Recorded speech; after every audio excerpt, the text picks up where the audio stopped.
বাংলার টেলিভিশন অনুষ্ঠান বিবিসি প্রবাহে আপনাদের সবাইকে স্বাগত জানাচ্ছি। আমি শারমিন রমা। শুরুতে দেখে নেব আজ কি থাকছে।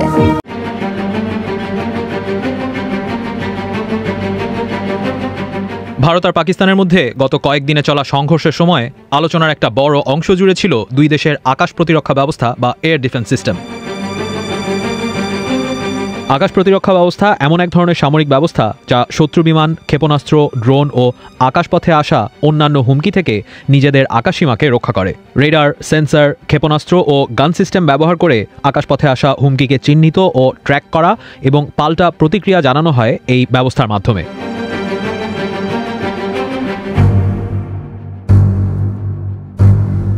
ভারতের আকাশ প্রতিরক্ষা ব্যবস্থা তার একাধিক স্তর ও সিস্টেমের বৈচিত্র্যের জন্য পরিচিত। এতে রাশিয়ান, ইসরায়েলি এবং দেশীয় প্রযুক্তির মিশ্রণ রয়েছে, যা ভারতীয় আকাশ প্রতিরক্ষাকে তার প্রতিবেশী দেশগুলোর তুলনায় আরও কার্যকর করে তুলেছে। ভারত 2018 সালে রাশিয়া থেকে 5টি S-400 মিসাইল সিস্টেম কিনেছিল। এটিকে যুক্তরাষ্ট্রের প্যাট্রিয়ট মিসাইল এয়ার ডিফেন্স সিস্টেমের সাথে তুলনা করা হয়। ভারত ও রাশিয়ার মধ্যে ওই চুক্তির পরিমাণ ছিল প্রায় $534 কোটি। এই S-400 একটি মোবাইল বা চলমান সিস্টেম। এর অর্থ হলো এই সিস্টেমকে সড়কপথে অন্য জায়গায় নিয়ে যাওয়া বা আসা যায়। নির্দেশ পাওয়ার 5 থেকে 10 মিনিটের মধ্যেই এটিকে মোতায়েন করা যায়।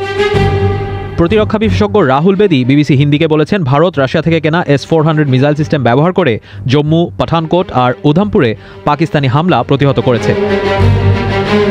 S-400 মিসাইল সিস্টেম ছাড়াও ইসরায়েল থেকে কেনা স্পাইডার এয়ার ডিফেন্স সিস্টেম ও ভারতের নিজস্ব এয়ার ডিফেন্স সিস্টেম আকাশও ব্যবহার করা হয়েছে বলে বলছেন ভারতীয় সেনা কর্মকর্তারা। ইংরেজি সংবাদপত্র টাইমস অফ ইন্ডিয়ার প্রকাশিত এক প্রতিবেদনে বলা হয়েছে, পাকিস্তানের আকাশ প্রতিরক্ষা ব্যবস্থা মূলত চীন ও ফ্রান্সের প্রযুক্তির উপরে নির্ভরশীল। এর প্রধান অংশ হল HQ-9 এয়ার ডিফেন্স সিস্টেম, যা 120 থেকে 300 কিলোমিটার দূরত্ব পর্যন্ত আকাশপথে আসা হুমকিকে প্রতিহত করতে পারে।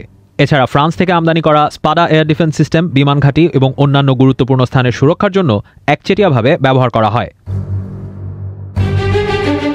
পাকিস্তান বিমান বাহিনীর সাবেক ভাইস মার্শাল ইকরামুল্লাহ ভাট্টি বিবিসি উর্দুকে বলেন, পাকিস্তানের আকাশ প্রতিরক্ষা ব্যবস্থা স্বল্প পাল্লার, মাঝারি পাল্লার এবং ভূমিতে নিক্ষেপযোগ্য দূরপাল্লার ক্রুজ ও ব্যালিস্টিক ক্ষেপণাস্ত্রকে বাধা দেওয়ার সক্ষমতা রাখে। তিনি জানান, পাকিস্তান নিজেদের প্রতিরক্ষা ব্যবস্থা আরও মজবুত করতে চীনের তৈরি HQ-16 FE ডিফেন্স সিস্টেম অন্তর্ভুক্ত করেছে, যা ভূমি থেকে ভূমিতে নিক্ষেপযোগ্য ক্ষেপণাস্ত্র, ক্রুজ মিসাইল এবং যুদ্ধজাহাজের বিরুদ্ধে কার্যকর। তবে আকাশ থেকে ভূমিতে নিক্ষেপযোগ্য ক্ষেপণাস্ত্র আটকানোর ক্ষেত্রে এ ধরনের কোনো প্রতিরক্ষা ব্যবস্থা নেই। বিশেষজ্ঞদের মতে ভবিষ্যতে কৃত্রিম বুদ্ধিমত্তা ও লেজার ভিত্তিক অস্ত্র আকাশ প্রতিরক্ষা বা এয়ার ডিফেন্স সিস্টেমকে আরও কার্যকর ও সস্তা করে তুলবে।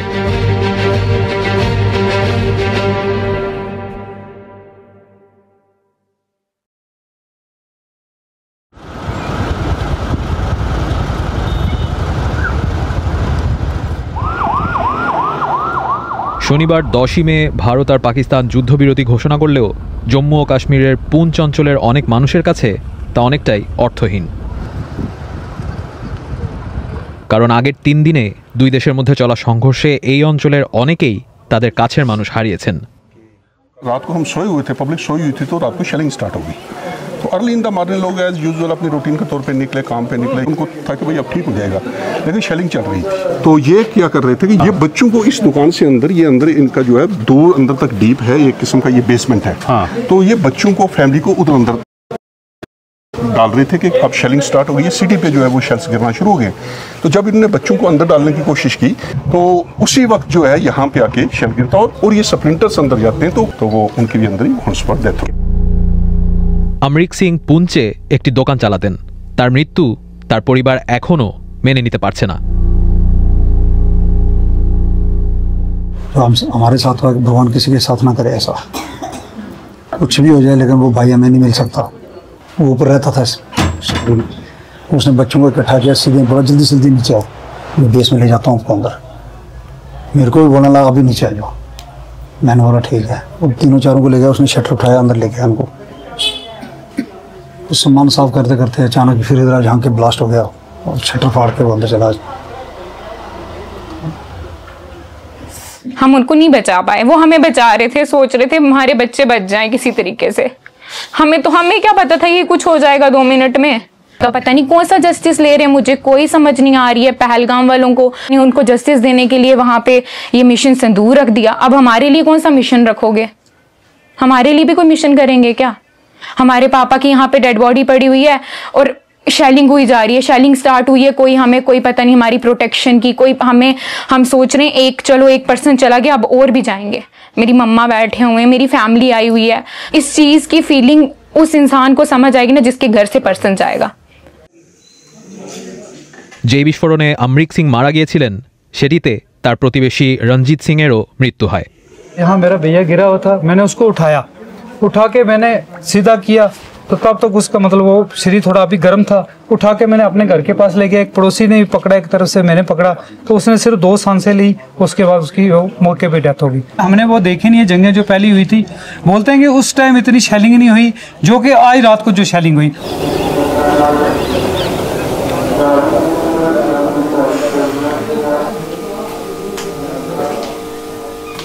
13 বছর বয়সী ভিহান ভার্গবও 7 মে পাকিস্তান থেকে ছোড়া বোমার আঘাতে মারা যায়। তার পরিবার আমাদের জানায় যে সেদিন সকালে তারা শহর ছেড়ে বের হওয়ার জন্য একটি গাড়িতে ওঠার পরপরই গাড়ির কাছে একটি বোমা বিস্ফোরণ হয়। ওই বিস্ফোরণে ভিহান মারা যায়, তার মা সহ পরিবারের বেশ কয়েকজন আহত হয়। তার পরিবারের কেউই আমাদের সাথে কথা বলার মতো অবস্থায় ছিলেন না।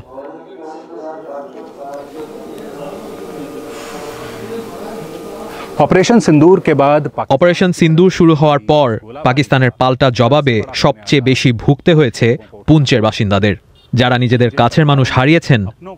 তাদের এখন একটাই প্রশ্ন, কি দোষ ছিল তাদের প্রিয়জনদের?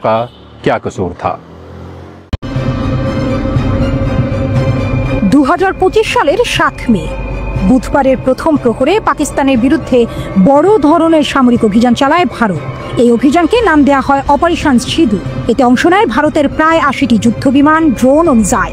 রাফাল, মিরাজ 2000, MiG-29 ও সুখোই 30 এমন সব অত্যাধুনিক এয়ারক্রাফট ছিল এই বহরে। কিন্তু ইসলামাবাদের প্রস্তুতির মুখে ভারতের আক্রমণ কার্যত ব্যর্থ হয়। পাকিস্তান চীনের তৈরি অত্যাধুনিক যুদ্ধবিমান J-10C এবং নিজস্ব F-17 ব্যবহারের মাধ্যমে রক্ষা করে নিজের আকাশ।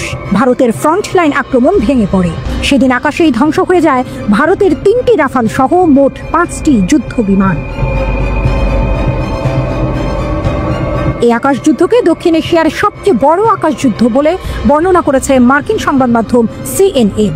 তাদের প্রতিবেদনে বলা হয়, দুই দেশের কমপক্ষে 140টি যুদ্ধ বিমান মুখোমুখি অবস্থানে ছিল সীমান্তের দুই পাশে। কেউ কারো চোখে পড়েনি, কারণ আকাশে তারা অনেক দূরত্ব বজায় রেখে চলছিল। কিন্তু এখানে ব্যবহৃত হয় বিয়ন্ড ভিজুয়াল রেঞ্জ বা BVR প্রযুক্তির লং রেঞ্জ মিসাইল। এই মিসাইল 160 কিলোমিটার দূর থেকে আঘাত হানতে সক্ষম। এই মিসাইল যুদ্ধেই পাকিস্তান 5ম প্রজন্মের চীনা J-10C ফাইটার জেট ব্যবহার করে ভারতের বিমান ধ্বংস করে দেয়। CNN জানায়, এই অভিযানে J-10C যুদ্ধ বিমান ছিল মূল চালিকা শক্তি। এর সাহায্যে ভারতের রাফাল ও অন্যান্য ফাইটার জেট ভূপাতিত হয়। এর মাধ্যমে দক্ষিণ এশিয়ার আকাশে শক্তির ভারসাম্যে বড় রকমের পরিবর্তন চলে আসে। পাকিস্তানের পররাষ্ট্রমন্ত্রী ইসাকদার জানান, ভারতীয় বিমানবহর ধ্বংসের পুরো সক্ষমতা পাকিস্তানের ছিল, তবে শুধুমাত্র হামলাকারী বিমানগুলোকেই লক্ষ্যবস্তু করা হয়। তাই 5টি যুদ্ধ বিমান ভূপাতিত হলেও বাকি বিমানগুলো ফিরতে পেরেছে। 2022 সালে পাকিস্তান চীনের কাছ থেকে অত্যাধুনিক J-10C যুদ্ধ বিমান কেনে। এটি 4.5 জেনারেশনের মাল্টি রোল ফাইটার জেট তৈরি করেছে চীনের চেংদু এয়ারক্রাফট কর্পোরেশন। এই বিমানকে বলা হয় ভিগোরাজ ড্রাগন, যার মধ্যে রয়েছে ASA রাডার, উন্নত অ্যাভিওনিক্স এবং দুর্দান্ত লক্ষ্যভেদী ক্ষমতা। পাকিস্তানের 15 নম্বর কোবরা স্কোয়াড্রন এই বিমান পরিচালনা করে। ভারতের বিরুদ্ধে এই জেট ব্যবহার করে PL-15 ইয়ার টু ইয়ার মিসাইল ছোড়া হয়। এই ক্ষেপণাস্ত্র চীন দ্রুত এক্সপ্রেস ডেলিভারিতে পাকিস্তানকে সরবরাহ করে, বিশেষ করে পেহেলগামের ঘটনার পর। এটি শব্দের চেয়ে 5 গুণ দ্রুতগামী এবং 200 থেকে 300 কিলোমিটার দূরত্ব পর্যন্ত নিখুঁতভাবে আঘাত করতে পারে। চীনের aviation industry corporation of China তৈরি করে এই মিসাইল, যা এখন চীনের এয়ার কমব্যাট কৌশলের অন্যতম মূল অংশ। CNN বলছে, এই সফল প্রতিরক্ষার মধ্য দিয়ে পাকিস্তান শুধু নিজের সীমান্ত রক্ষা করেনি, বরং পুরো দক্ষিণ এশিয়ার আকাশে এক নতুন বার্তা দিয়েছে। কাশ্মীর থেকে ইন্দো প্যাসিফিক সব জায়গায় এই শক্তি শত্রুদের জন্য সতর্ক বার্তা হয়ে দাঁড়িয়েছে। এই লড়াইয়ে পাকিস্তান ভারতের তুলনায় এক ধাপ এগিয়েছে বলে মনে করেছে আন্তর্জাতিক বিশ্লেষকরা।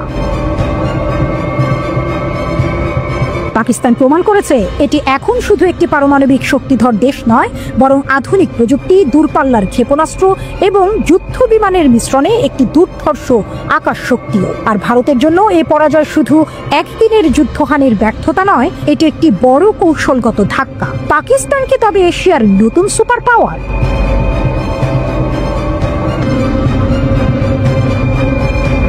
CNN এর একজন রিপোর্টার নিক রবার্টসন রিপোর্ট করছিলেন। নিক রবার্টসন পাকিস্তান ভারত যুদ্ধবিরতির বিস্তারিত তথ্য শেয়ার করেছেন। এটা ভারতের জন্য খুবই বিব্রতকর। নিক রবার্টসন টিভিতে ইন্টারভিউ দেওয়ার সময় বলেছেন যে বেশ কয়েকদিন ধরে সারা বিশ্ব ভারত ও পাকিস্তানের মধ্যে যুদ্ধবিরতির চেষ্টা করছিল, কিন্তু সফল হয়নি।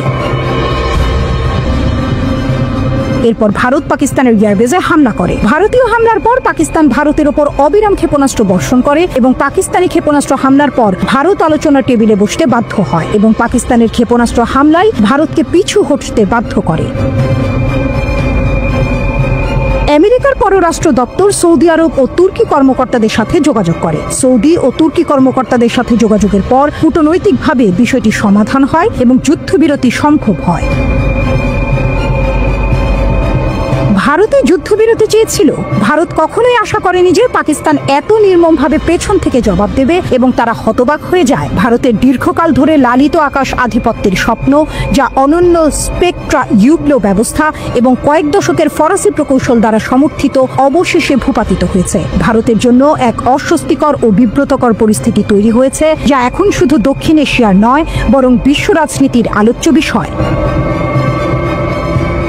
পশ্চিমা বিশ্লেষকেরা হতবাক। ভারত যে কৌশলগত ভুল করেছে তার পরিণতি এখনই দেখা যাচ্ছে। একদিকে ফ্রান্সের সঙ্গে ভারতের প্রতিরক্ষা চুক্তিগুলোর ভবিষ্যৎ এখন অনিশ্চিত হয়ে গেছে, অন্যদিকে চীন সবকিছু চুপচাপ দেখে যাচ্ছে, কিন্তু সেই নীরবতা ভেতরে ভেতরে বিদ্রুপে ভরা। যেন চীন বলেছিলাম তো। এমনকি আন্তর্জাতিক গণমাধ্যম ব্লুমবার্গও বলেছে এটি আসলে চীন ও পাকিস্তানের একটি সমন্বিত যৌথ যুদ্ধের সরাসরি উদাহরণ। মোদী সরকার এতদিন ধরে যে কৌশল অনুসরণ করেছে তার মূল ধারণা ছিল আধিপত্য টাকার বিনিময়ে কেনা যায়, কিন্তু বাস্তবতা দেখিয়েছে আধিপত্য তৈরি করতে হয় মাঠে, আকাশে, সমুদ্রে, প্রযুক্তিতে এবং মননে। কেবল রাফাল কিনেই আধিপত্য পাওয়া যায় না। এখন দেখা যাচ্ছে সেই রাফাল নির্মাতা ফ্রান্সের দাসল্ট এভিয়েশনের শেয়ার মূল্য স্থবির হয়ে পড়েছে। পক্ষান্তরে চীনের প্রতিরক্ষা শিল্পের শেয়ার, বিশেষ করে এভিআইসি এবং চেংডু এয়ারক্রাফট কোম্পানির মূল্য এখন আকাশ ছোঁয়া। আধিপত্য মানে শুধু বড় মুখে কথা বলা নয়। আধিপত্য মানে বাস্তব শক্তি, বাস্তব নিয়ন্ত্রণ, তথ্য প্রযুক্তির আধিপত্য। আধিপত্য মানে সিস্টেমের শ্রেষ্ঠত্ব, মানে command, control, communication, computer, intelligence, surveillance আর রেকনেসান্সের নিরবিচ্ছিন্ন আধিপত্য। এইখানেই ভারত পিছিয়ে গেছে। পাকিস্তান ভারতকে কেবল যুদ্ধক্ষেত্রে হারায়নি, পাকিস্তান ভারতের পুরো নেটওয়ার্ককে পেছনে ফেলে দিয়েছে। এটা শুধু আকাশে যুদ্ধের গল্প নয়, এটা একটি মেসেজ। ভারতকে বলা হচ্ছে আকাশটা পাল্টে গেছে। এই যুদ্ধের কোনো ঘোষণা নেই, নেই সীমানা, নেই শব্দ। এটা এক নতুন ধরনের আধিপত্য, যেটা অদৃশ্য, নিঃশব্দ, কিন্তু ভয়ঙ্কর। এটাই এখন দক্ষিণ এশিয়ার নতুন বাস্তবতা। মোদির আধিপত্য কেনা যায় মতবাদ ইতিহাসের পাতা হয়ে যাচ্ছে। ভারত হয়তো অর্থ খরচ করে যুদ্ধ বিমান কিনতে পেরেছে, কিন্তু যুদ্ধক্ষেত্রে আধিপত্য তা তো কিনে পাওয়া যায় না, লড়াই করে অর্জন করতে হয়। চীনের হেলমেটের নিচে এখন হাসি, পাকিস্তানের মাটিতে এখন আত্মবিশ্বাস, আর ভারতের আকাশে কেবল এক প্রশ্ন, আমরা কি আসলেই প্রস্তুত ছিলাম? এর আগে 3 বার ভারত পাকিস্তান যুদ্ধ হয়েছে, যার সব শেষটি ছিল 1971 সালে। তাছাড়া সীমিত পরিসরে একটি যুদ্ধ হয় 1999 সালে কার্গিলে, যেবার প্রথমবারের মতো পারমাণবিক যুদ্ধের আশঙ্কা প্রকাশ্যে আসে। সামরিক যুদ্ধের বিচারে কে এগিয়ে? গ্লোবাল ফায়ার পাওয়ারের 2025 সালের তালিকা অনুযায়ী বিশ্বের 4র্থ শক্তিশালী সামরিক শক্তি হতে চলেছে ভারত। তাদের উপরে রয়েছে কেবল যুক্তরাষ্ট্র, রাশিয়া ও চীন। অন্যদিকে 145টি দেশের মধ্যে পাকিস্তানের অবস্থান 12তম। তবে শুধু র্যাঙ্কিং দিয়ে আসল চিত্র বোঝা মুশকিল। আসুন খতিয়ে দেখা যাক সামরিক সক্ষমতার খুঁটিনাটি।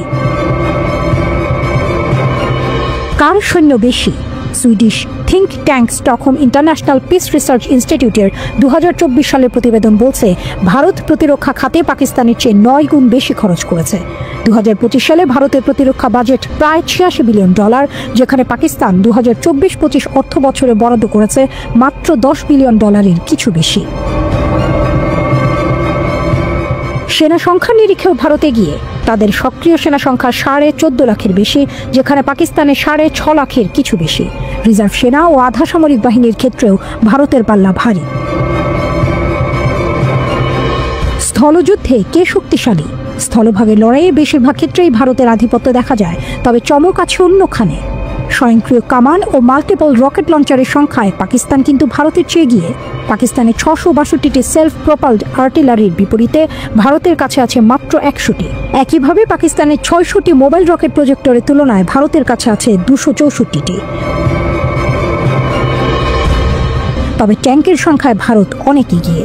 তাদের কাছে 4201টি ট্যাঙ্ক, 1,48,594টি সাঁজোয়া যান এবং 3,975টি টেনে নিয়ে যাওয়া কামান রয়েছে। পাকিস্তানের কাছে ট্যাঙ্ক আছে 2,627টি, সাঁজোয়া যান 17,516টি এবং টেনে নিয়ে যাওয়া কামান 2,629টি। নৌবহরে কার দাপট? নৌবাহিনীর রণতরীর ক্ষেত্রেও ভারত স্পষ্টতই এগিয়ে। মাইন ওয়ারফেয়ার বাদে প্রায় সব ক্ষেত্রেই পাকিস্তানের চেয়ে শক্তিশালী ভারতীয় নৌবাহিনী। তাদের 293টি যুদ্ধ জাহাজের মধ্যে রয়েছে 2টি বিমানবাহী রণতরী, 13টি ডেস্ট্রয়ার, 14টি ফ্রিগেট, 18টি সাবমেরিন, 18টি করভেট ও 135টি টহল জাহাজ। অন্যদিকে পাকিস্তানের 121টি যুদ্ধ জাহাজের বহরে কোনো বিমানবাহী রণতরী বা ডেস্ট্রয়ার নেই। তাদের আছে 9টি ফ্রিগেট, 8টি সাবমেরিন, 9টি করভেট এবং 69টি টহল জাহাজ। আকাশে কার গর্জন বেশি? আকাশপথেও ভারতের শক্তি অনেক বেশি। ভারতীয় বিমান বাহিনীর অধীনে রয়েছে 31টি স্কোয়াড্রন, যেখানে প্রতিটি স্কোয়াড্রনে 17 থেকে 18টি যুদ্ধ বিমান থাকে। পাকিস্তানের আছে মাত্র 11টি স্কোয়াড্রন। গ্লোবাল ফায়ার পাওয়ারের তথ্য অনুযায়ী ভারতের মোট 2229টি বিমানের বিপরীতে পাকিস্তানের আছে 1399টি। ভারতের 643টি যুদ্ধ বিমানের মধ্যে 130টি বোমারু বিমান, যেখানে পাকিস্তানের 418টি যুদ্ধ বিমানের মধ্যে 90টি বোমারু বিমান। পাকিস্তানের সবচেয়ে কার্যকর যুদ্ধাস্ত্র হল যুক্তরাষ্ট্রের তৈরি F-16 এবং চীনের সহায়তায় তৈরি JF-17 থান্ডার। তবে গত কয়েক বছরে ভারতের বিমান বহরে যুক্ত হয়েছে ফ্রান্সের অত্যাধুনিক রাফাল যুদ্ধ বিমান, যা পারমাণবিক অস্ত্র বহনে সক্ষম এবং আকাশ থেকে আকাশে 150 কিলোমিটার ও আকাশ থেকে ভূমিতে 300 কিলোমিটার দূরের লক্ষ্যবস্তুতে আঘাত হানতে পারে। এছাড়াও ভারতের কাছে রয়েছে মিরাজ 2000 এর আধুনিক সংস্করণ সহ আরও অনেক শক্তিশালী যুদ্ধ বিমান। আকাশপথে ভারতের সক্রিয় বিমান ঘাঁটির সংখ্যা 311, যেখানে পাকিস্তানের 116টি। পরমাণু অস্ত্র সমানে সমানে টক্কর। পারমাণবিক অস্ত্রের ক্ষেত্রে সুইডিশ থিঙ্ক ট্যাঙ্ক সিপ্রির 2024 সালের প্রতিবেদন বলছে দুটি দেশ প্রায় একই অবস্থানে রয়েছে। ভারতের কাছে আনুমানিক 172টি এবং পাকিস্তানের কাছে 170টি পারমাণবিক ওয়ারহেড মজুদ আছে। তবে এর মধ্যে কতগুলো ব্যবহারযোগ্য অবস্থায় আছে তা নিশ্চিতভাবে জানা যায় না। সিপ্রির মতে পাকিস্তান মূলত ভারতের সঙ্গে পাল্লা দিয়েই পারমাণবিক অস্ত্র তৈরি করছে, যেখানে ভারত মনোযোগ দিয়েছে দূরপাল্লার অস্ত্রের দিকে, যা চীনকেও লক্ষ্যবস্তু করতে সক্ষম। উল্লেখ্য, ভারত ও পাকিস্তানের প্রতিবেশী চীনও পারমাণবিক শক্তিধর দেশ এবং 2024 সালে তাদের ওয়ারহেডের সংখ্যা উল্লেখযোগ্যভাবে বাড়িয়েছে। ক্ষেপণাস্ত্রের দৌড়। ক্ষেপণাস্ত্রের পাল্লা ও সক্ষমতার বিচারেও হাড্ডাহাড্ডি লড়াই। পাকিস্তানি ক্ষেপণাস্ত্র কর্মসূচিতে রয়েছে ক্রুজ, ট্যাকটিক্যাল ও স্বল্প মধ্যম পাল্লার ব্যালিস্টিক ক্ষেপণাস্ত্র। বাবর ও শাহিন 1 এর মতো স্বল্প পাল্লার ক্ষেপণাস্ত্রের পাল্লা 700 থেকে 1000 কিলোমিটার। মধ্যম পাল্লার গৌরী ও শাহিন 2-3 এর পাল্লা 2500 থেকে 2750 কিলোমিটার পর্যন্ত। পাকিস্তানের আবাবিল ক্ষেপণাস্ত্রটি একাধিক ওয়ারহেড বহনে এবং শত্রুর প্রতিরক্ষা ভেদ করতে সক্ষম, যা দক্ষিণ এশিয়ার প্রথম মাল্টিপল ওয়ারহেড বহনে সক্ষম ক্ষেপণাস্ত্র বলে মনে করেন বিশেষজ্ঞরা। অন্যদিকে ভারতের রয়েছে পৃথ্বী সিরিজ, যার পাল্লার 250 থেকে 600 কিলোমিটার এবং অগ্নি সিরিজ, যার পাল্লা 1200 থেকে 8000 কিলোমিটার। অগ্নি 5 একটি আন্তঃমহাদেশীয় ক্ষেপণাস্ত্র, যার পাল্লা 7 থেকে 8000 কিলোমিটার। এছাড়াও ভারতের কাছে রয়েছে নির্ভয়া ও ব্রহ্মোস এর মতো উন্নত ক্রুজ ক্ষেপণাস্ত্র। ব্রহ্মোস পারমাণবিক অস্ত্র বহনেও সক্ষম। 2024 সালে ভারত সফলভাবে একটি হাইপারসনিক ক্ষেপণাস্ত্রের পরীক্ষাও চালিয়েছে, যার পাল্লা 1500 কিলোমিটারের বেশি এবং যা আকাশ, স্থল ও জলপথ থেকে আঘাত হানতে সক্ষম। ড্রোন যুদ্ধ আধুনিক যুদ্ধের অন্যতম গুরুত্বপূর্ণ হাতিয়ার ড্রোন। ভারত ও পাকিস্তান উভয় দেশই তাদের অস্ত্রাগারে ড্রোনের সংখ্যা বাড়াচ্ছে। বিদেশ থেকে উন্নত ড্রোন কেনার পাশাপাশি দেশীয় প্রযুক্তিতেও ড্রোন তৈরি করছে তারা। এই ড্রোনগুলো নজরদারি, গুপ্তচরবৃত্তি এবং নির্দিষ্ট লক্ষ্যবস্তুতে হামলার জন্য ব্যবহৃত হয়। প্রতিরক্ষা বিশ্লেষক রাহুল বেদি মনে করেন, আগামী কয়েক বছরে ভারতের কাছে প্রায় 5000 ড্রোন থাকবে। পাকিস্তানের ড্রোন সংখ্যা কম হলেও তাদের মধ্যে বৈচিত্র্য রয়েছে এবং প্রায় 10 থেকে 11 ধরনের আলাদা মডেল তাদের কাছে মজুদ আছে। ভারত সম্প্রতি যুক্তরাষ্ট্রের সঙ্গে $3.5 বিলিয়ন বিশাল ড্রোন চুক্তি করেছে, যার মধ্যে রয়েছে 31টি অত্যাধুনিক প্রেডেটর ড্রোন। পাকিস্তানের নিজস্ব তৈরি ড্রোনের মধ্যে শাহপার, বুরাক ও উকাপ উল্লেখযোগ্য। তারা তুরস্ক ও চীন থেকেও ড্রোন আমদানি করে। মানবতা বিরোধী অপরাধে দণ্ডিত জামায়াতে ইসলামের নেতা দেলাওয়ার হোসেন সাঈদী 14 আগস্ট হৃদরোগে আক্রান্ত হয়ে ঢাকায় মারা গেছেন। 2013 সালে মিস্টার সাঈদীকে আমৃত্যু কারাগারে দণ্ডিত করার পর বিবিসি বাংলার তরফ থেকে কথা বলা হয়েছিল তার গ্রাম এবং পরিবারের মানুষদের সাথে। সেখানে মিস্টার সাঈদীর জীবন নিয়ে নানা তথ্য উঠে আসে। সেটি নিয়েই এই প্রতিবেদন। সাবেক সংসদ সদস্য দেলাওয়ার হোসেন সাঈদী 2010 সালে গ্রেপ্তারের পর থেকেই কারাগারে ছিলেন। জামায়াতে ইসলামীর হয়ে 2 বার সংসদ সদস্য নির্বাচিত হয়েছিলেন তিনি। তবে এর আগে থেকেই ধর্মীয় বক্তা হিসেবে তার বেশ পরিচিতি ছিল। জিয়ানগরের সাঈদখালী গ্রাম আগে পরিচিত ছিল সাউদখালী নামে। এখনও অনেকে আগের নামেই চেনেন। তবে সাউদখালীর নামের রূপান্তর ঘটেছে এই গ্রামেরই এক বিখ্যাত এবং বিতর্কিত মানুষ দেলাওয়ার হোসেন সাঈদীকে ঘিরে। এই গ্রামেই 1940 সালে জন্ম নেন দেলাওয়ার হোসেন সাঈদী। বাংলাদেশের স্বাধীনতা যুদ্ধের সময় জিয়ানগরে ঠিক কী ঘটেছিল তা নিয়ে বিতর্ক অব্যাহত রয়েছে। সেই সঙ্গে বিতর্ক চলছে দেলাওয়ার হোসেন সাঈদীকে ঘিরে, যিনি ধর্মীয় জলসার জনপ্রিয় বক্তা থেকে পরিণত হয়েছিলেন জামায়াতে ইসলামীর এক গুরুত্বপূর্ণ নেতায়। 1971 সালে যুদ্ধ শুরু হওয়ার সময় অবশ্য নিজ গ্রামেরও খুব কম মানুষই তাকে চিনতেন। সাঈদখালীর মানুষের সঙ্গে কথা বলে জানা যায়, জন্মের পর তিনি এলাকায় পরিচিত ছিলেন দেলাওয়ার শিকদার নামে। বালিপাড়া ইউনিয়ন পরিষদের যে ওয়ার্ডটির অধীনে সাঈদখালী গ্রাম, সে ওয়ার্ডের একজন ইউনিয়ন পরিষদ সদস্য হারুনুর রশিদ বিবিসি বাংলাকে দেওয়া সাক্ষাৎকারে এই তথ্য নিশ্চিত করেছিলেন। দেলাওয়ার হোসেন সাঈদীর পরিবারের পক্ষ থেকে অবশ্য দাবি করা হচ্ছে শিকদার কখনো তার পারিবারিক উপাধি ছিল না। তার ছেলে মাসুদ সাঈদী বিবিসি বাংলাকে তখন বলেছিলেন সাঈদী তাদের পরিবারের উপাধি। স্থানীয় সাংবাদিক নাসির উদ্দিন বিবিসি বাংলাকে তখন বলেছিলেন সাউদখালী গ্রামকে এখন সাঈদখালী বলা হচ্ছে সাঈদীর নামের সঙ্গে মিলিয়ে। বালিপাড়া ইউনিয়ন পরিষদের তৎকালীন চেয়ারম্যান মশিউর রহমান বলেছেন, দেলাওয়ার হোসেন সাঈদীর বাবা ছিলেন গ্রামের খুব সাধারণ এক গৃহস্থ। তিনি বলেছেন, মিস্টার সাঈদীর পরিবারের সদস্য সংখ্যা যদিও অনেক, কিন্তু তত নামকরা কোনো পরিবার তারা ছিল না। ওনার বাবা ছিলেন একজন সাধারণ মানুষ, গ্রামে জমি জিরাচ্ছিল। পরিবারের কাছ থেকে পাওয়া জীবন বৃত্তান্ত অনুযায়ী দেলাওয়ার হোসেন সাঈদী পড়াশোনা করেছেন গ্রামের মক্তবে। এরপর শর্ষিনার পীর পরিচালিত আলিয়া মাদ্রাসা, বারুইপাড়া সিদ্দিকিয়া মাদ্রাসা এবং খুলনা আলিয়া মাদ্রাসায়। স্থানীয় সাংবাদিক নাসির উদ্দিন জানান, পড়াশোনা শেষে তিনি গ্রামের কাছে এক বাজারে কিছুদিন ব্যবসা করেছেন বলেই তারা জানেন। তবে দেলাওয়ার হোসেন সাঈদীর ছেলে মাসুদ সাঈদী বলেন এই তথ্য সঠিক নয়। তিনি পাড়ের হাটে কখনো ব্যবসা করেননি, ব্যবসা করেছেন খুলনায়। মাসুদ সাঈদীর ভাষ্য অনুযায়ী তার বাবা মূলত একজন লেখক। ছাত্র জীবনের পর থেকেই তিনি লেখালেখি শুরু করেন। তিনি ব্যবসা মূলত শুরু করেন স্বাধীনতা যুদ্ধের পূর্বে, যখন খুলনা যশোরে বসবাস করতেন তখন। এরপর তিনি লেখালেখি করেছেন স্বাধীনতা পরবর্তী সময়ে। আর কোরআনের দাওয়াত দেওয়াটা ছিল তার মিশন, এমনটাই উল্লেখ করছেন দেলাওয়ার হোসেন সাঈদীর ছেলে মাসুদ সাঈদী। বাংলাদেশের মানুষের কাছে দেলাওয়ার হোসেন সাঈদী পরিচিতি পান মূলত 80-র দশকের শুরু থেকে। দেশের বিভিন্ন এলাকায় তখন তিনি ওয়াজ মাহফিল নামে পরিচিত ধর্মীয় সমাবেশগুলোতে একজন বক্তা হিসেবে হাজির হতে শুরু করেন। পিরোজপুরের বালিপাড়া ইউনিয়ন পরিষদের চেয়ারম্যান মশিউর রহমান বলেন, 1980 সালে তিনি প্রথম দেলোয়ার হোসেন সাইদিকে দেখেন তাদের এলাকায় এক ওয়াজ মাহফিলে। এর আগে সাইদিকে কখনো ওয়াজ মাহফিলে দেখা গেছে কিনা সে বিষয়ে নিশ্চিত ছিলেন না মিস্টার রহমান। দেলোয়ার হোসেন সাইদির ছেলে মাসুদ সাইদি বলেন, ওয়াজ মাহফিল করেই তার বাবা দেশ জোড়া পরিচিতি পান। দেলোয়ার হোসেন সাইদির ছেলে মাসুদ সাইদির দেওয়া তথ্য অনুযায়ী 1972 সালে তিনি পিরোজপুরে প্রথম মাহফিল করেন।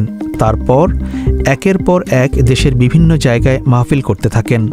80 দশকের শুরু থেকে দেশের বিভিন্ন জায়গায় ওয়াজ মাহফিলের মাধ্যমে দেলোয়ার হোসেন সাইদি একজন সুবক্তা হিসেবে খুব দ্রুত পরিচিতি অর্জন করেন।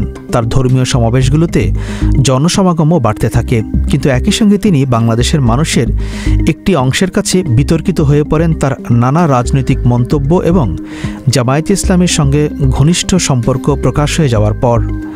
ধর্মীয় অনুষ্ঠানের ছদ্মাবরণে জামায়াতে ইসলামী এবং এর ছাত্র সংগঠনের পক্ষে রাজনৈতিক বক্তব্য প্রচার করছেন বলে অভিযোগ ওঠে তার বিরুদ্ধে। দেলোয়ার হোসেন সাইদির জীবনের যে অধ্যায়টি নিয়ে সবচেয়ে বেশি বিতর্ক সেটি হচ্ছে 1971 সালের স্বাধীনতা যুদ্ধ এবং তার পরবর্তী কয়েক বছর। আন্তর্জাতিক অপরাধ আদালতে তার বিরুদ্ধে মোট 20টি অভিযোগ আনা হয়েছিল। এসব অভিযোগের মধ্যে ছিল 1971-এর স্বাধীনতা যুদ্ধের সময় পিরোজপুরে হত্যায় সহযোগিতা, ধর্ষণ, অগ্নিসংযোগ, লুটতরাজ এবং ধর্মান্তরে বাধ্য করা। অভিযোগে বলা হয়, যুদ্ধ শুরুর পর তিনি আধা মিলিশিয়া রাজাকার বাহিনীর সদস্য হিসেবে পাকিস্তানি বাহিনীকে সক্রিয় সহযোগিতা করেন। তবে দেলোয়ার হোসেন সাইদির ছেলে মাসুদ সাইদির ভাষ্য ভিন্ন। তিনি 2013 সালে বিবিসিকে বলেছিলেন, 1971 সালে দেলোয়ার হোসেন সাইদি পিরোজপুরেই ছিলেন না। তার ভাষ্যমতে 1969 সাল থেকে তিনি যশোরের নিউ মার্কেট এলাকায় এ ব্লকের একটি বাড়িতে বসবাস করতেন। শুরুতে জামায়াত ইসলামের রাজনীতিতে দৃশ্যমান না থাকলেও তিনি যে এই রাজনীতির সক্রিয় সমর্থক সেটি দেলোয়ার হোসেন সাইদি কখনো গোপন করেননি। এরপর অবশ্য তিনি প্রকাশ্যেই জামায়াত ইসলামের রাজনীতিতে সক্রিয় হয়ে ওঠেন এবং 1996 ও 2001 সালে পরপর দুবার সংসদ সদস্য নির্বাচিত হন। যুদ্ধাপরাধীদের বিচারের প্রতিশ্রুতি দিয়ে বাংলাদেশে আওয়ামী লীগ যখন 2009 সালে ক্ষমতায় আসে, তখন জামায়াতের অন্যান্য নেতাদের সঙ্গে তাকেও বিচারের কাঠগড়ায় দাঁড় করানোর প্রক্রিয়া শুরু হয়। মিস্টার সাইদি 2009 সালে বিদেশ যাওয়ার চেষ্টা করে ব্যর্থ হন। 2010 সালের 29 জুন ধর্মীয় অনুভূতিতে আঘাত দেওয়ার অভিযোগে একটি মামলায় তিনি গ্রেফতার হন। পরের বছর অর্থাৎ 2011 সালের ডিসেম্বরে তার বিরুদ্ধে মানবতা বিরোধী অপরাধের অভিযোগ আমলে নেয় ট্রাইব্যুনাল। যে 20টি অভিযোগ তার বিরুদ্ধে আনা হয়েছিল তার মধ্যে 8টি অভিযোগে তিনি দোষী সাব্যস্ত হন। এর মধ্যে 2টো অপরাধে সর্বোচ্চ শাস্তি হিসাবে 2013 সালের ফেব্রুয়ারিতে আদালত তাকে মৃত্যুদণ্ডের সাজা দেয়। তবে পরবর্তীতে মৃত্যুদণ্ডের সাজা কমিয়ে আপিলে 2014 সালের সেপ্টেম্বর মাসে আপিল বিভাগ দেলোয়ার হোসেন সাইদিকে আমৃত্যু কারাদণ্ড দেয়।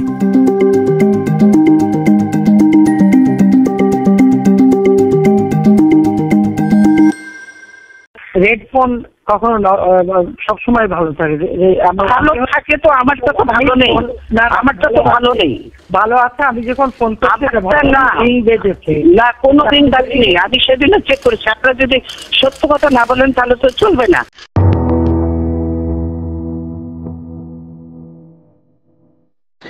দুজনের মধ্যে এই টেলিফোন আলাপ একটা ধারণা দেয় যে সম্পর্ক কতটা তিক্ত হয়েছে। কিন্তু এই তিক্ত হবার পেছনে কারণটা কি? চলুন একটু পেছনে ফিরে দেখা যাক। শেখ হাসিনা এবং তার দল মনে করে শেখ মুজিব হত্যাকাণ্ডের নেপথ্যে রয়েছে জিয়াউর রহমান, যদিও বিএনপি বরাবরই এটি অস্বীকার করে। শেখ হাসিনার যুক্তি হচ্ছে, শেখ মুজিবুর রহমান হত্যাকারীদের বিচার না করে খালেদা জিয়ার স্বামী জিয়াউর রহমান তাদের বিভিন্ন দূতাবাসে বিদেশে চাকরি দিয়ে পুরস্কৃত করেছেন। তারপরেও 1990 সাল পর্যন্ত শেখ হাসিনা এবং খালেদা জিয়ার মধ্যকার সম্পর্ক একেবারে খারাপ ছিল না। এরশাদ বিরোধী আন্দোলন যখন চলছিল তখন, কিংবা এরশাদের পতনের পরেও দুজনের মধ্যে বেশ কয়েকবার দেখা হয়েছে, বৈঠকও হয়েছে। দুজনের মধ্যে এক ধরনের সামাজিক সম্পর্কও ছিল। খালেদা জিয়ার বড় ছেলে তারেক রহমানের বিয়ে 1993 সালে যখন হয়, তখন শেখ হাসিনাকে সেখানে নিমন্ত্রণ করা হয়েছিল। শেখ হাসিনা তখন ছিলেন বিরোধী দলীয় নেত্রী। খালেদা জিয়ার আমন্ত্রণের সাড়া দিয়ে সে অনুষ্ঠানে তিনি যোগ দিয়েছিলেন। তারেক রহমান এবং তার নববধূর সাথে বিয়ের অনুষ্ঠানে হাস্যোজ্জ্বল ছবি দেখা গেছে শেখ হাসিনার সাথে। অনেকে মনে করেন এই দুজনের মধ্যে সম্পর্ক যে তিক্ততার পর্যায়ে পৌঁছেছে সেটি যতটা না রাজনৈতিক তার চেয়ে বেশি হচ্ছে ব্যক্তিগত। কিন্তু খালেদা জিয়া এবং শেখ হাসিনা তারা দুজনেই বরাবরই বলেছেন এখানে ব্যক্তিগত রেষারেষির কোনো জায়গা নেই, বিষয়টি পুরোটাই রাজনৈতিক মতাদর্শের বিষয়। যে দিনটিতে শেখ হাসিনার বাবা শেখ মুজিবুর রহমানকে হত্যা করা হয়, অর্থাৎ সেই 15ই আগস্ট খালেদা জিয়ার জন্মদিন পালন দুজনের মধ্যে যথেষ্ট তিক্ততার জন্ম দিয়েছে, তাতে কোনো সন্দেহ নেই। শেখ হাসিনা একবার মন্তব্য করেছিলেন, খালেদা জিয়া 15ই আগস্ট যখন কেক কাটেন তখন বিষয়টি তার কাছে বুকে ছুরি চালানোর মতো মনে হয়। যদিও খালেদা জিয়া এবং বিএনপির তরফ থেকে বরাবরই দাবি করা হয়েছে 15ই আগস্টই হচ্ছে তার জন্মদিন। 2004 সালের 21শে আগস্ট শেখ হাসিনার সমাবেশে গ্রেনেড হামলা চালানো হয়। অভিযোগ উঠেছে শেখ হাসিনা এবং আওয়ামী লীগের শীর্ষ নেতৃত্বকে হত্যা করার জন্যই ছিল এই হামলা। শেখ হাসিনা অভিযোগ করেন তাকে হত্যার মাধ্যমে খালেদা জিয়া তার রাজনৈতিক পথকে মসৃণ করার জন্যই এই হত্যাকাণ্ডের চেষ্টা চালিয়েছিলেন, যদিও বিএনপির তরফ থেকে এটি বারবারই অস্বীকার করা হয়েছে।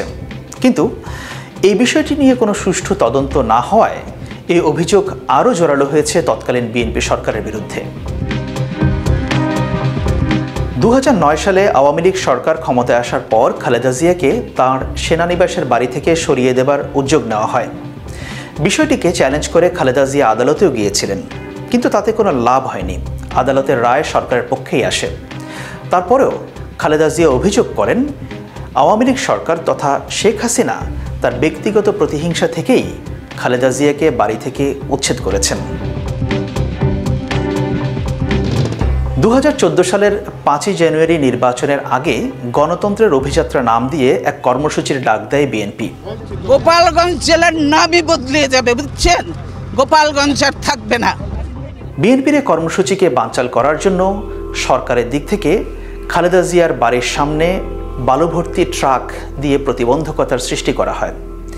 এই বিষয়টি খালেদা জিয়াকে কতটা ক্ষুব্ধ করেছিল সেটি তার বক্তব্যেই বোঝা গেছে। এই ঘটনার 1 বছর পর অর্থাৎ 2015 সালের জানুয়ারি মাসে খালেদা জিয়ার ছোট ছেলে আরাফাত রহমান যখন মারা যান, সেদিন খবর পেয়ে প্রধানমন্ত্রী শেখ হাসিনা খালেদা জিয়ার গুলশানের কার্যালয়ে গিয়েছিলেন তাকে সমবেদনা জানানোর জন্য। কিন্তু সেই অফিসের গেট থেকেই শেখ হাসিনাকে ফিরে আসতে হয়েছিল, তিনি ভেতরে ঢুকতে পারেননি। এই বিষয়টিকে অগ্রহণযোগ্য বলে বর্ণনা করেছেন আওয়ামী লীগের অনেক নেতা, কিন্তু বিএনপির তরফ থেকে বলা হয়েছে শোকাহত খালেদা জিয়াকে তখন ইনজেকশন দিয়ে ঘুম পাড়িয়ে রাখা হয়েছিল। 2008 সালে সেনা সমর্থিত তত্ত্বাবধায়ক সরকারের একেবারে শেষের দিকে এসে সেনানিবাসের এক অনুষ্ঠানে খালেদা জিয়া এবং শেখ হাসিনার মধ্যে সাক্ষাৎ হয়েছিল। ধারণা করা হয় তৎকালীন সেনাবাহিনীর কিছু ঊর্ধ্বতন কর্মকর্তা এর পেছনে ভূমিকা রেখেছিলেন। সেটিই ছিল খালেদা জিয়া এবং শেখ হাসিনার মধ্যকার সর্বশেষ সাক্ষাৎ। অনেকের মাঝে প্রশ্ন, এই দুজনের মাঝে আর কি কখনো দেখা হবে?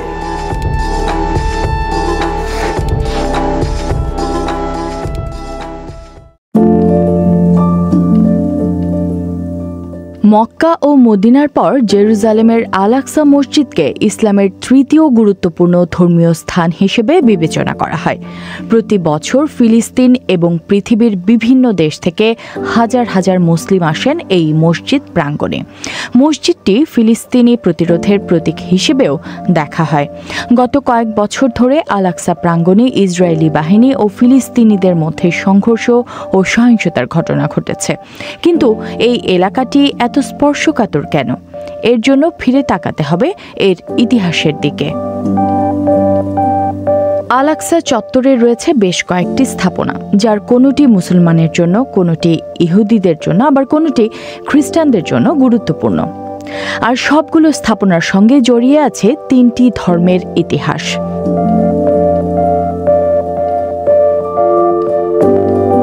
14 হেক্টর এলাকা জুড়ে অবস্থিত আল আকসা প্রাঙ্গণে রয়েছে আল আকসা মসজিদ, যা কিবলি মসজিদ নামেও পরিচিত। এছাড়াও রয়েছে সোনালী গম্বুজ বিশিষ্ট ডোম অফ দ্য রক, যা জেরুজালেমের সবচেয়ে স্বীকৃত একটি ল্যান্ডমার্ক এবং এই দুটি পবিত্র হিসেবে বিবেচিত। পূর্ব জেরুজালেমের পাহাড় চূড়ায় অবস্থিত আল আকসা মুসলিমদের কাছে হারাম আল শরীফ নামে পরিচিত এবং ইহুদিদের কাছে পরিচিত টেম্পল মাউন্ট হিসেবে। এখানে 15টি গেট ছিল, যেদিক দিয়ে ময়দানে প্রবেশ করত জেরুজালেমের ওল্ড সিটি থেকে আসা ধর্মানুরাগীরা। যদিও এই গেটের মাত্র 10টি এখন ব্যবহৃত হয় এবং সেগুলো নিয়ন্ত্রণ করে ভারী অস্ত্রশস্ত্রে সজ্জিত ইসরায়েলি সেনা ও পুলিশ। আল আকসায় প্রথম ছোট একটি মসজিদ নির্মাণ করেন ইসলামের দ্বিতীয় খলিফা ওমর। পরে 705 খ্রিস্টাব্দে এখানে প্রথম বড় আকারে মসজিদ নির্মাণ করা হয়।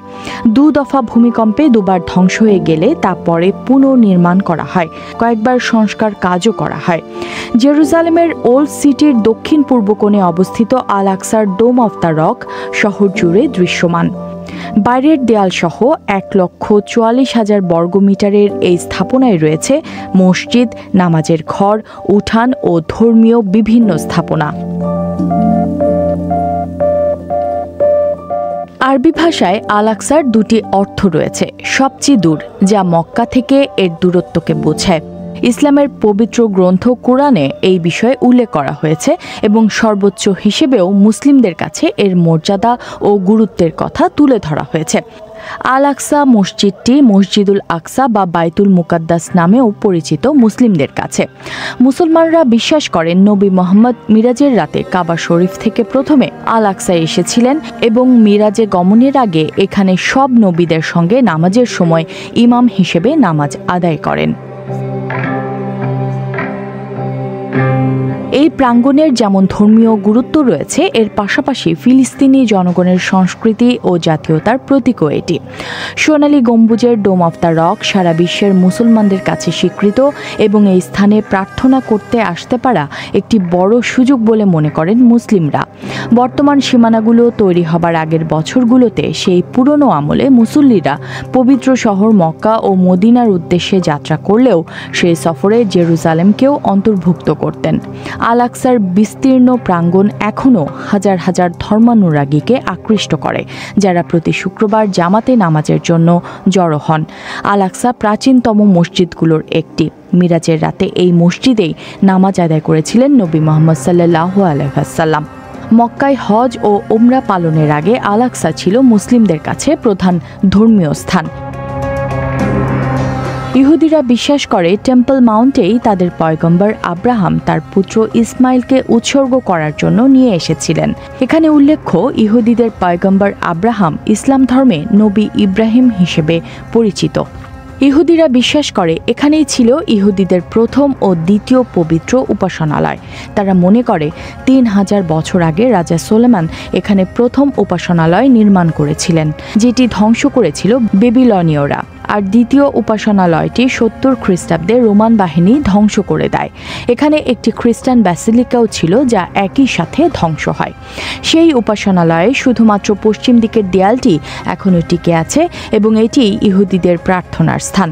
ইহুদিদের মতে আল আকসায় ফাউন্ডেশন স্টোন বা বিশ্বের ভিত্তি পাথরের অবস্থান, যেখান থেকে বিশ্বের সৃষ্টি শুরু হয়েছিল বলে তারা বিশ্বাস করে।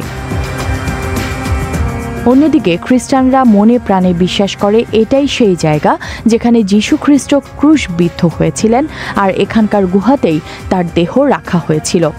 ইসরায়েল 1967 সালে জেরুজালেম ও পশ্চিম তীর দখল করে নেবার আগে এটি নিয়ন্ত্রণ করত জর্ডান। এখন পূর্ব জেরুজালেম ইসরায়েল অধিকৃত হলেও আল আকসা বা টেম্পল মাউন্ট এলাকাটি নিয়ন্ত্রণ বা পরিচালনা করে জর্ডান ফিলিস্তিনের একটি ওয়াকফ প্রতিষ্ঠান। জেরুজালেমের বেশ কয়েকটি উল্লেখযোগ্য ল্যান্ডমার্ক রয়েছে আল আকসায় এবং ইসলামিক যুগের প্রারম্ভিক পর্যায়ের ঐতিহাসিক স্থাপত্যের নিদর্শন সংরক্ষিত রয়েছে এই প্রাঙ্গণে। ধর্মীয় ভবন, বিভিন্ন ধরনের গম্বুজ, মিনার, স্তম্ভের ঐতিহাসিক কাঠামো ছাড়াও রয়েছে 30টি পানির উৎস, যার মধ্যে অজু করার জন্য ব্যবহৃত কূপও রয়েছে। ইসলামী স্থাপত্যের প্রাচীন নমুনার দেখা মেলে আল আকসায়। আল আকসার দেয়ালের অভ্যন্তরে রয়েছে মিম্বার এবং মামলুক ও আইয়ুবী যুগের ঐতিহাসিক বিদ্যালয়ের নিদর্শনও আছে এখানে। আরবি ভাষায় ডোম অব দ্য রককে কুব্বাত আল শাখরা বলা হয়, যেটি ধর্মীয় ও ঐতিহাসিক গুরুত্ব বহন করে। মক্কার আগে মুসলিমরা এই স্থানকে কিবলা হিসেবে ব্যবহার করতেন, অর্থাৎ এর দিকে ফিরেই নামাজ পড়তেন তারা। উমাইয়া খলিফা আব্দুল মালিক ইবনে মারওয়ানের নির্দেশে 692 খ্রিস্টাব্দে তৈরি হয় অষ্টকোণ বিশিষ্ট এই স্থাপনা ডোম অফ দ্য রক। হারাম আল শরীফ বা টেম্পল মাউন্টের ওপর অবস্থিত সোনালী গম্বুজটি ইসলামী স্থাপত্যের অন্যতম একটি নিদর্শন। এর মধ্যেখানে রয়েছে একটি পাথর, যাকে কেন্দ্র করেই এই স্থাপনা নির্মিত। এজন্যই একে বলে কুব্বাত আল শাখরা বা ডোম অফ দ্য রক। ইহুদিদের বিশ্বাস অনুযায়ী এই পাথর হলো ফাউন্ডেশন স্টোন, যা মহাবিশ্বের কেন্দ্রবিন্দু। আর ইসলামী বিশ্বাস অনুযায়ী ডোম অফ দ্য রকের ভেতর রয়েছে সেই পাথর যেখান থেকে ইসলামের নবী মুহাম্মদ মিরাজে গিয়েছিলেন বলে মুসলমানরা বিশ্বাস করেন। আল আকসার অন্যতম গুরুত্বপূর্ণ স্থান হল মসজিদের দক্ষিণ পশ্চিম প্রান্তে অবস্থিত ওয়েস্টার্ন ওয়াল, যা আল বুরাক প্রাচীর নামেও পরিচিত।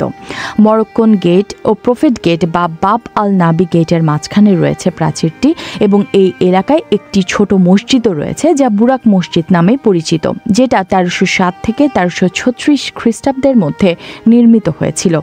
প্রায় 20 মিটার লম্বা ও 50 মিটার দৈর্ঘ্যের প্রাচীরটি নিয়ে মুসলিমদের বিশ্বাস হল নবী মুহাম্মদ মিরাজে যাবার আগে আল বুরাক নামে পরিচিত একটি ডানাওয়ালা ঘোড়ার মতো প্রাণীকে বেঁধে রেখেছিলেন এখানে। অন্যদিকে টেম্পল মাউন্টকে ঘিরে থাকা ওয়েস্টার্ন ওয়াল ইহুদিদের কাছে পৃথিবীর ভিত্তিপ্রস্তর হিসেবে স্বীকৃত ও পবিত্র স্থান। চুনা পাথর দিয়ে বানানো প্রাচীন এই দেয়ালটি প্লেস অফ ওয়েপিং বা কান্নার জায়গা নামেও পরিচিত। ইহুদিরা বিশ্বাস করে যে এটি হেরোডিয়ান উপাসনালয়ের শেষ অবশিষ্ট কাঠামো, যা রাজা হেরোড দ্য গ্রেটের সময় 208 খ্রিস্টপূর্বাব্দে সম্প্রসারিত হয়। রোমানরা 70 খ্রিস্টাব্দে ধ্বংস করেছিল এটি। প্রতি বছর কয়েক হাজার ইহুদি ওয়েস্টার্ন ওয়ালে জড়ো হন এবং এই দেয়ালটি ধরে প্রার্থনা করেন ইহুদি ধর্মাবলম্বীরা। দেয়ালের ফাঁক ফোকরে দেখা যাবে অসংখ্য টুকরো টুকরো কাগজ গুজে রাখা। সেগুলোর মধ্যে লেখা থাকে এখানে আসা মানুষজনের প্রার্থনা। তারা বিশ্বাস করে এই প্রাচীর হলো সেই জায়গা যেখানে ঈশ্বর সবসময় উপস্থিত থাকেন।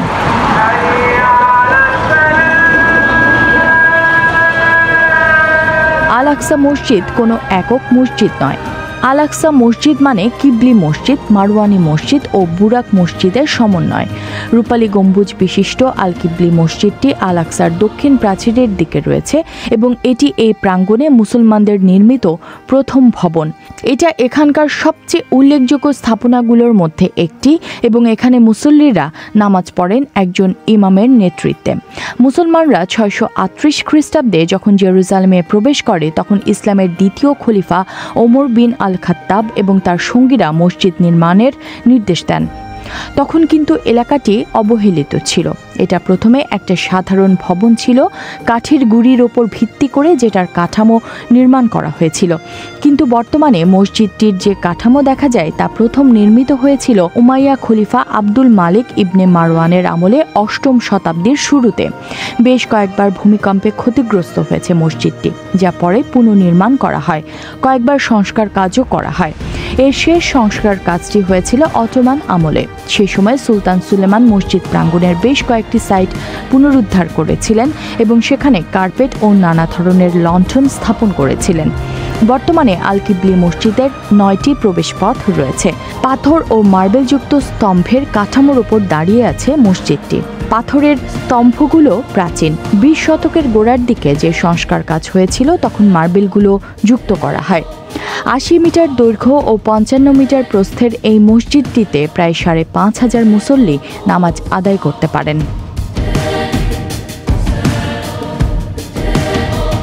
ধর্মীয় আচার অনুষ্ঠান পালনের চেয়েও আল আকসাকে সাংস্কৃতিক প্রাণকেন্দ্র মনে করেন ফিলিস্তিনিরা। যেখানে তারা জমায়েত হয়ে আনন্দ উদযাপন করতে পারেন বা শোক করতে পারেন।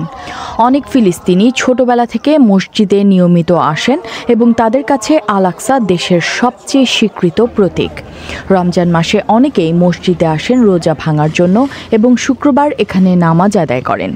যদিও ইসরায়েলি বাহিনীর বিধিনিষেধের ওপর নির্ভর করে ফিলিস্তিনিদের আসা যাওয়া। মসজিদটির প্রতি ফিলিস্তিনিদের যে ভক্তি ও আনুগত্য সেটাকে হুমকি হিসেবে মনে করে ইহুদি কট্টরপন্থীরা, যারা এই জায়গায় থার্ড টেম্পল বা ইহুদিদের তৃতীয় উপাসনালয় তৈরি করতে চায়। ফিলিস্তিনিদের প্রথম জাদুঘর ইসলামিক মিউজিয়াম এখানে প্রতিষ্ঠিত হয়েছিল 1923 সালে, যেখানে বিরল প্রত্নতাত্ত্বিক ও শৈল্পিক নিদর্শন রয়েছে। এর পাশাপাশি রয়েছে কোরআনের পাণ্ডুলিপিও।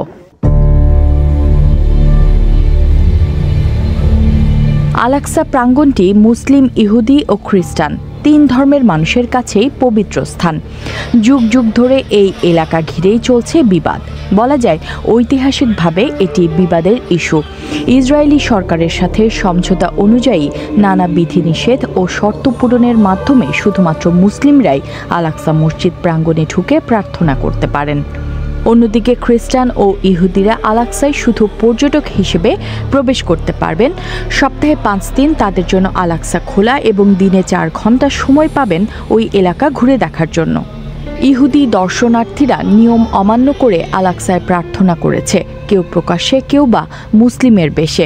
নানান সময়ে ইসরায়েলি নিষেধাজ্ঞায় বিক্ষোভ, সংঘর্ষ, সহিংসতায় রূপ নিয়েছে।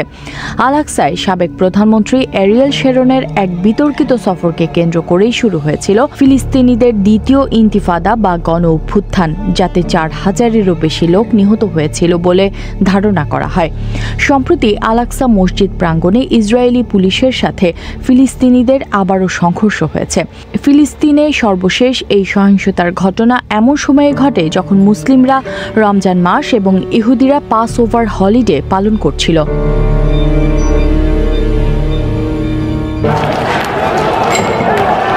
2022 সালের এপ্রিল মাসেও আল আকসা মসজিদ চত্বরে ইসরায়েলি আইনশৃঙ্খলা রক্ষাকারী বাহিনীর সাথে ফিলিস্তিনি বিক্ষোভকারীদের ব্যাপক সংঘর্ষ হয়। ইসরায়েলি পুলিশ তখন জানিয়েছিল, শুক্রবার নামাজের পর মসজিদ চত্বর থেকে ফিলিস্তিনিরা ইহুদিদের প্রার্থনার স্থান ওয়েস্টার্ন ওয়ালের দিকে পটকা ও পাথর ছুঁড়ে মারার পর পুলিশ আল আকসা মসজিদ চত্বরে প্রবেশ করে এবং বিক্ষোভকারীদের ছত্রভঙ্গ করে। এমন সময়ে ওই সংঘাতের ঘটনা ঘটে যখন মুসলিমদের পবিত্র রমজান মাস, ইহুদি ধর্মাবলম্বীদের জন্য গুরুত্বপূর্ণ উৎসব পাস ওভার ডে ও খ্রিস্টানদের ধর্মীয় উৎসব ইস্টার একই সাথে পালিত হচ্ছিল। 9 দিন ব্যাপী চলা পাস ওভার উৎসবের সময় আল আকসায় ইহুদিদের প্রবেশ অনেক বেড়ে যায়। এই সময় এমনিতেই আল আকসা প্রাঙ্গণে এক ধরনের উত্তেজনা বিরাজ করে।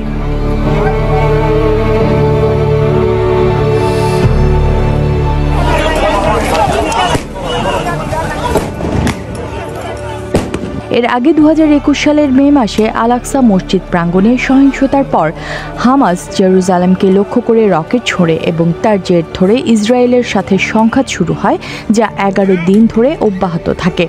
এই জায়গাটি এত স্পর্শকাতর যে এখানে কোনো সহিংস ঘটনা শেষ পর্যন্ত আরও একটি ইন্তিফাদা ডেকে আনবে কিনা এমন নিশ্চয়তা কেউ দিতে পারেন না।